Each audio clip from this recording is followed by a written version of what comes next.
Good morning. Good morning. Wow, that came up quickly. It's always a pleasure to be with you, my dear friends, especially on such a lovely, lovely day.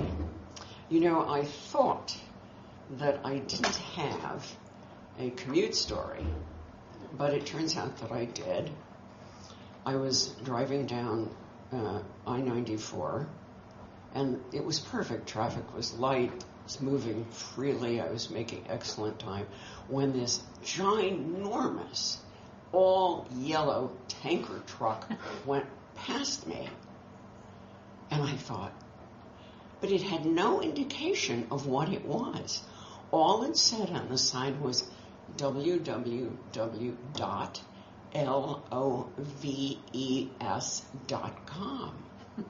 And I couldn't imagine what it was transporting, and I thought, I am going to look that up as soon as I get home.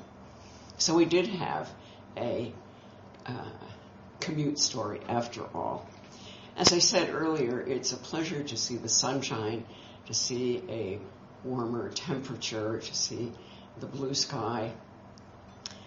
And then I remembered that I did have a commute story from Friday. On Friday, I had to go to an appointment, and it was quite a lengthy drive.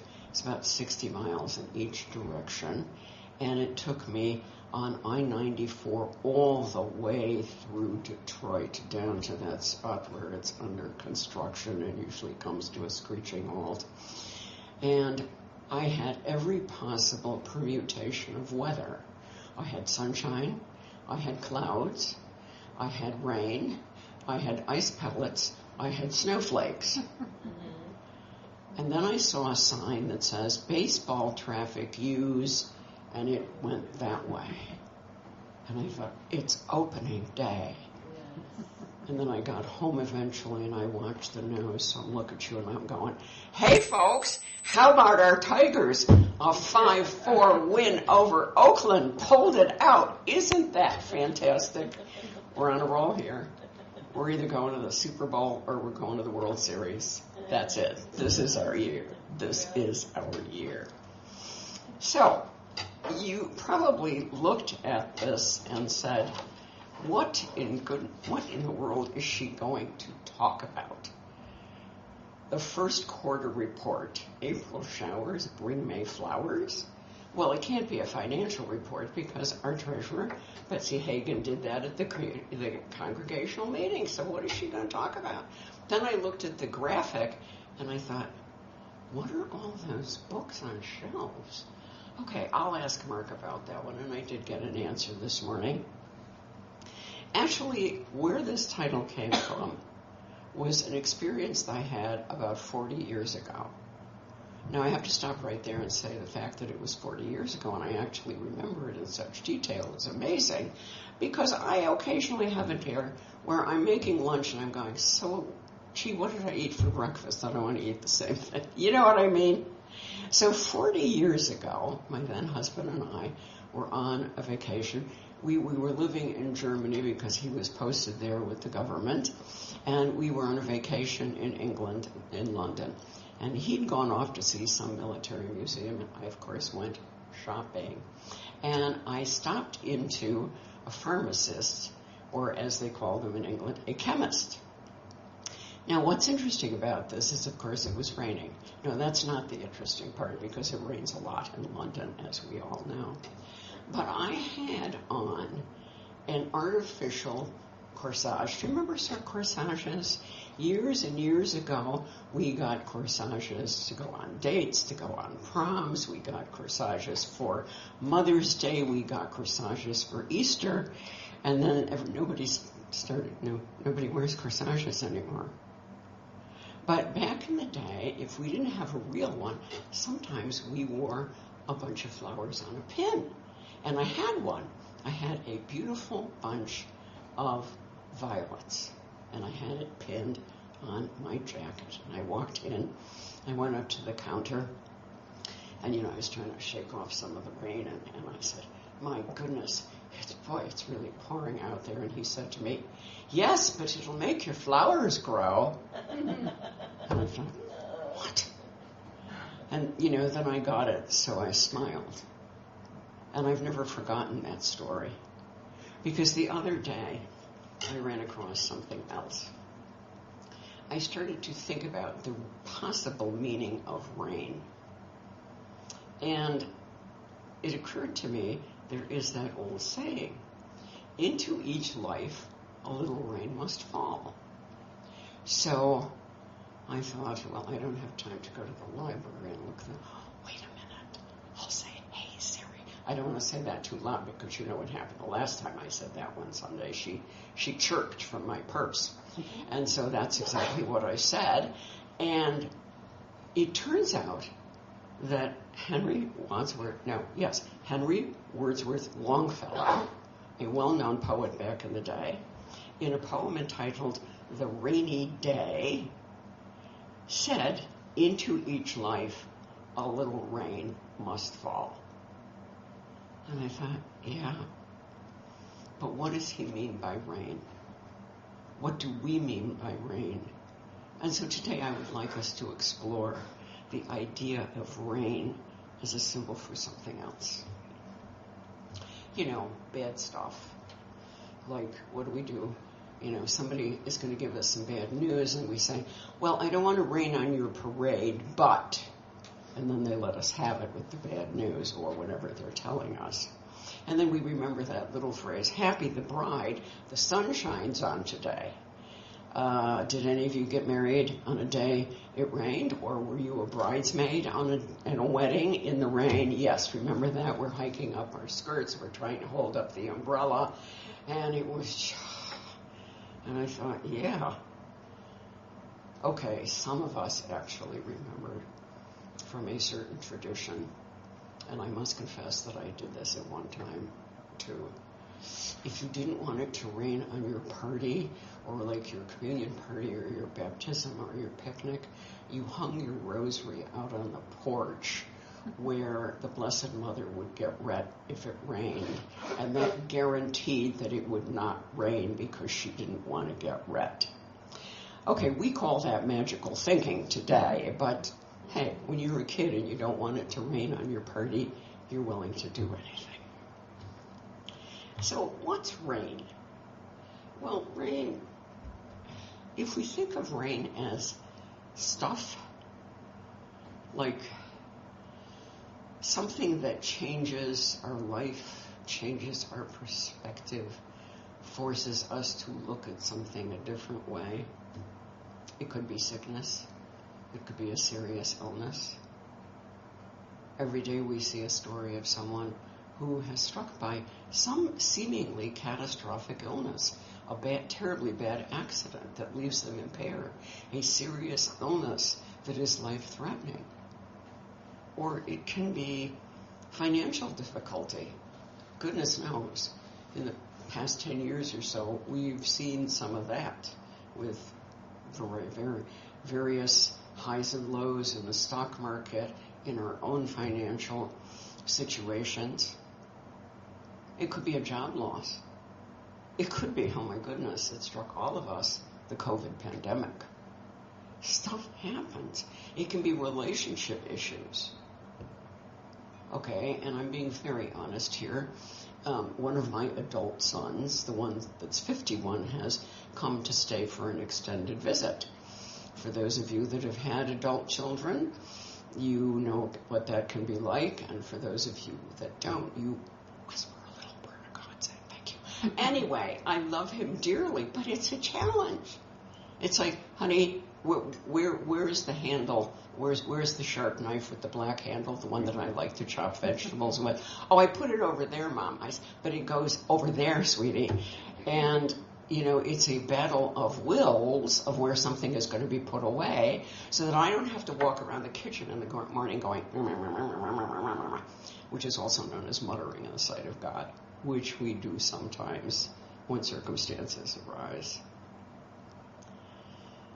It's something that messes our life up. I was thinking of how to say this politely in church, and so I came up with a phrase that you will recognize could be said differently with a slight change in spelling. I'm going to say shift happens. I knew you'd all get that one. That was pretty clear.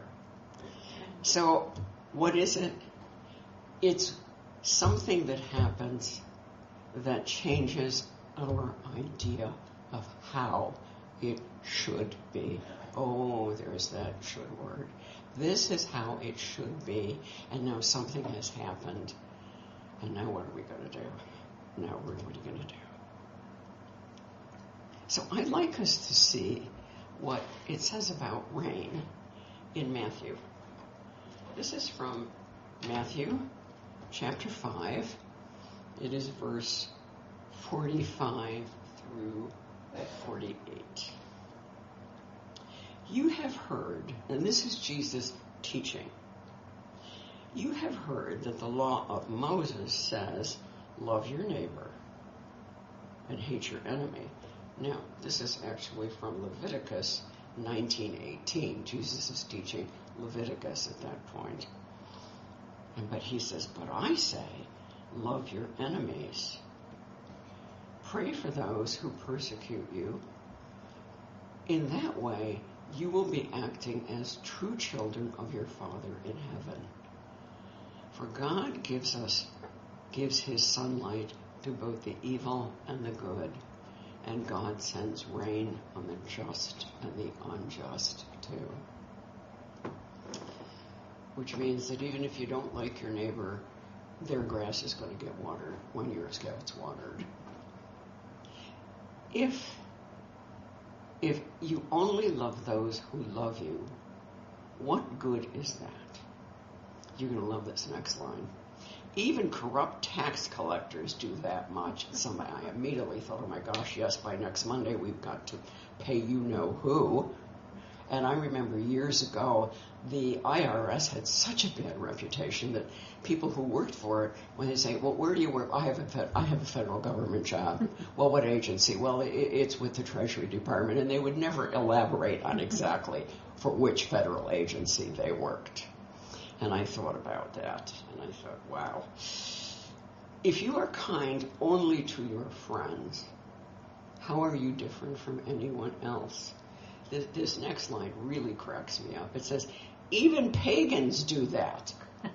Well, I don't know any pagans, folks. I mean, I think, although I recently read an article in a magazine, is the return of paganism is coming.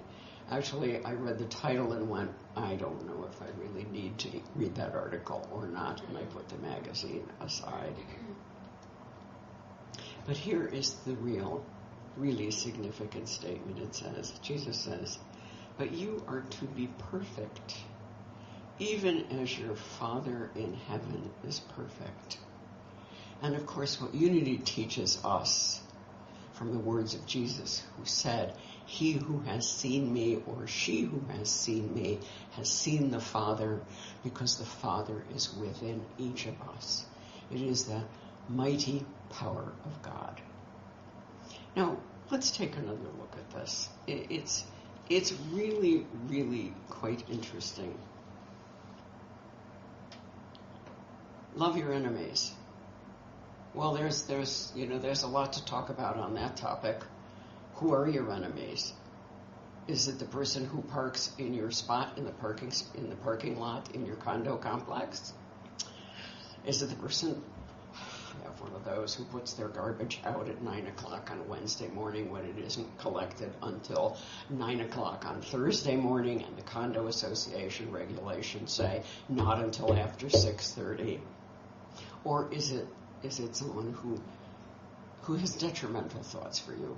Or is it someone whose idea of health or politics or religion differs completely from yours, and we may feel threatened by that? Well, it's not mine. And mine is right. Is it? Or isn't it? Or does it matter? Our relationship to God is that we recognize that God dwells within us. Us, plural. Her and her and her and him and her. In all of us. In all of us. That needs to be our perception. And how do we know that we are equal in the sight of God? Because it says, God gives rain on the just and the unjust, and the sun shines on those as well. And then let's pick something other than corrupt tax collectors. Think in your mind. I give you the opportunity to think in your mind of somebody that you would prefer the sun did not shine on. And don't tell me you can't think of one, because you can. We can all think of one, because we all have our little pet peeves and our pet little enemies. But then that final line which says, but you are to be perfect. And I would take out that preposition. But you are perfect, even as your Father in heaven is perfect. Because that is what our unity teaching is there is only one power and one presence in the universe, God the good, omnipotent, and through that Christ presence indwells each and every one of us. That seems like there is a lot to do. There seems like there is a lot to do there. And is the task hard? You know it is, friends. You know it is. Our resistance comes up, and it's, I want it my way. I want my favorite little chopping knife in the block exactly where I want it, and don't move it. And it's something that's really silly sometimes. So we look at this and we say, how hard is it? And who's responsible for its hardness, its difficulty? Well, I am happy to say that finally, after a great deal of pleading with God, not with the manager of my local Barnes & Noble, I am happy to say that Science of Mind is once again available in the Ann Arbor Barnes & Noble. And this is the April issue, and I found the perfect story. Imagine this scene in a workplace. A worker opened his lunchbox and grumbled, "Oh, not again. Another peanut butter and jelly sandwich." The next day, as he opened his bag in the break room, he let out a big sigh, saying, "These peanut butter sandwiches are going to be the death of me." The following day, the same story. Why, oh why, it is always peanut butter and jelly sandwiches. Finally, one of his co-workers couldn't take his complaining any longer and asked him, "Why don't you just ask your partner to make you something different?" The man responded with, "I don't have a partner, I live alone." Perplexed, no kidding, she then asked, "Then who makes your lunch every day?" The worker's response was priceless. "I do." So folks, who's in charge here? Who's making the sandwich for us every day? Who's grumbling about the rain, or where the paring knife should be or shouldn't be, or where the scissors should be or shouldn't be? It's so simple. I mean, do you grumble about things that keep occurring in your life because they keep occurring, when in fact you have been the source of their occurrence? I want to go back to the story of the man who said to me, "It will make your flowers grow." Now, he knew perfectly well that it was fake violets. I mean, they were too perfect. But the reason he could say what he said is he saw the rain and the violets with a different vision. He saw it with the inner eye of, wow, isn't that great, that nice lady?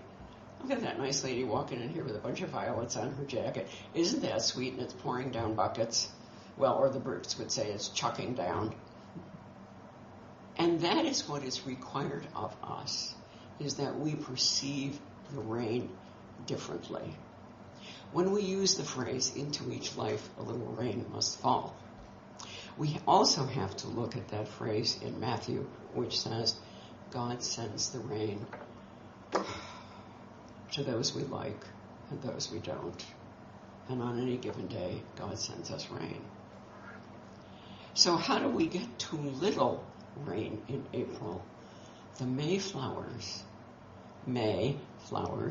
do not bloom on time. So what are those flowers? Those flowers, I believe, are the characteristics of which Jesus said, in that way, you will be acting as true children of your Father in heaven. Love your neighbor as yourself, and love your enemy. And we know, of course, that in another situation in the Old Testament as well as in the New Testament, Jesus has taught us to love the Lord, to love God within you with all your heart, with all your soul, with all your fervor, with all your energy. So it's like, when you're going to sing a hymn, sing out loud. It doesn't matter if you're flat or you're sharp. Sing, because what are you expressing? The presence of God within you. If you're going to dance, you know that one. It's dance like nobody's watching. We all have seen that magnet on our refrigerator. Dance like nobody's watching. So what does it mean to dance like no one's watching or sing like no one is listening? It means to allow the energy that is the Christ presence within us to express.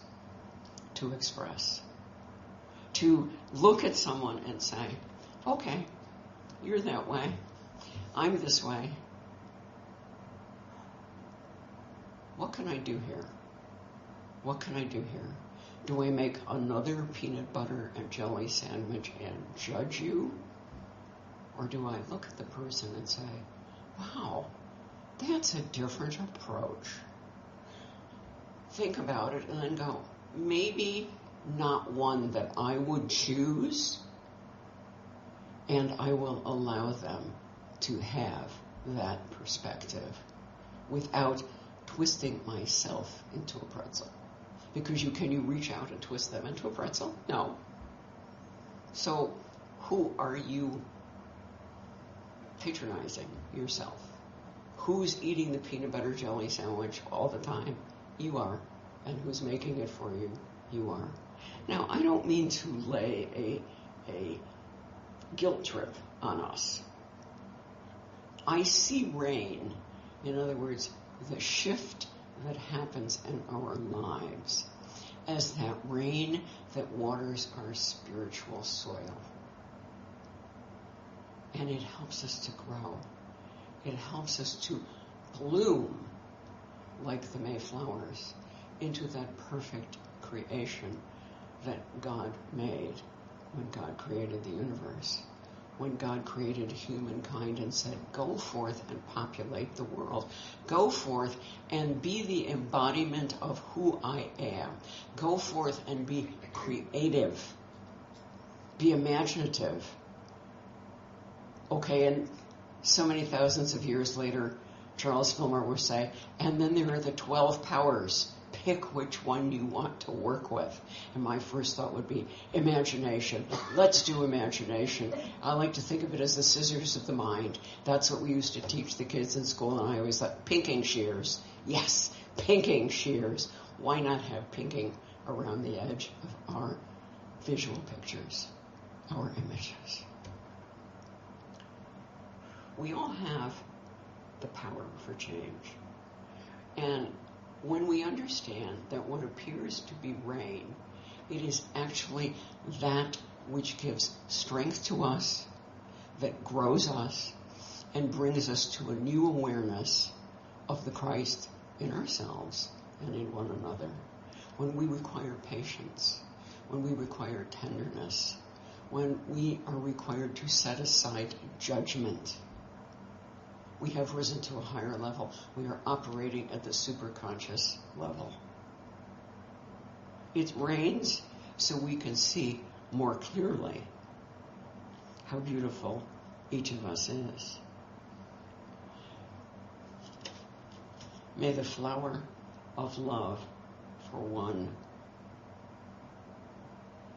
be the flower that you see. Is this hard? I've said it has, and you know that it is. But I have another story for you. There are two children, about the same age, and two dads, two papas, as I think of them. They always tend to go to the playground at the same time. Each little boy is holding his papa's hand, and they go over to the jungle gym and they start climbing. Very shortly, one of them starts crying, "Papa, Papa, come and get me, come and get me." And his papa runs over and he brings her down. And he cries and he settles down. The other child keeps climbing until he gets to the top. And then he says, "Papa, I'm coming down." And he does. And his father says to him, "My son, the other one cries when he reaches a certain height and he wants to come down." He said, "But you keep going until you reach the top." He says, "How do you do that?" He says, "Papa, I never look down. I only look up." And friends, that is what we do. We look up with joy and we say, "Thank you, Papa. Thank you, Mama." For God is both masculine and feminine. And we thank the God within us.